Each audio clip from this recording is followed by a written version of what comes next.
guys, this is Chats with Pat from the Robin's Nest. This is my wife Dee Dee and I'm Pat.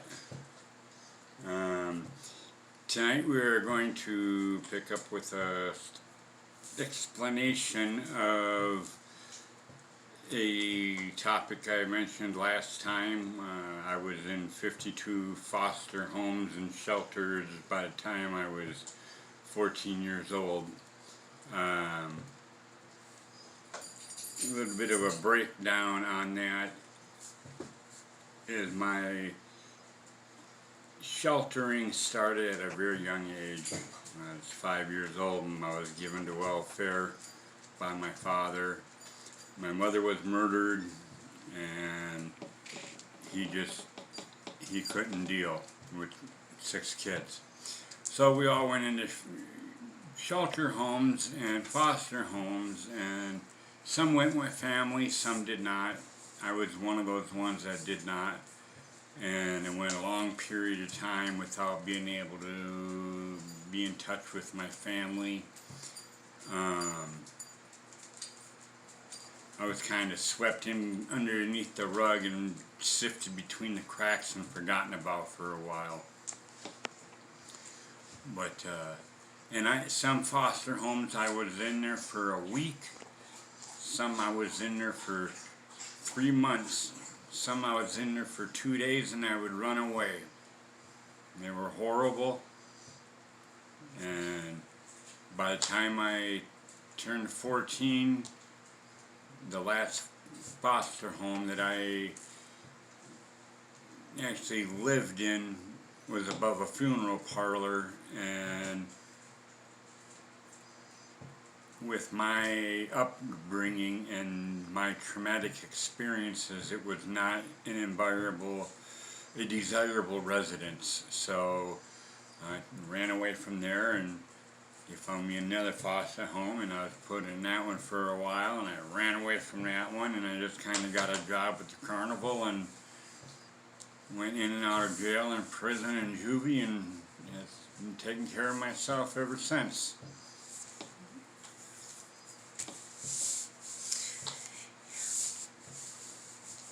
That was a really good breakdown.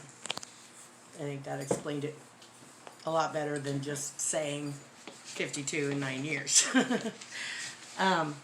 We did have a viewer question from last episode. So, And the viewer question being, what was it in my event in my life that finally got me to flip the switch and walk away from all the madness and chaos?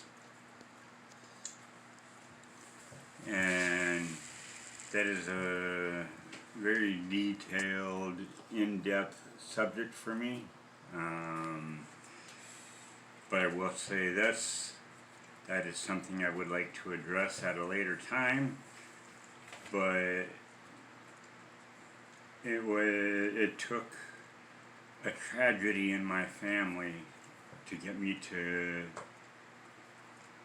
drop the stuff and say, you know, my life is worth a little more. I lost my brother to drugs, and I lost one brother to a bullet to the head. I lost my mother to a bullet, you know, so I'm just kind of tired of losing. But I will explain that story to you when we have more time. I hope you all enjoyed this little segment, and it was nice being able to talk to you. we'll see you next Saturday. Yep. And hopefully a little earlier. Yeah. Y'all know, any of you with families know that life gets hectic, and Chats with Pat is the one thing that we won't film in advance. I will edit bloopers or, you know, bad words. But other than that, I mean, this is us. This is real. We just film it, take out Alexis's giant sneeze, and we put it up.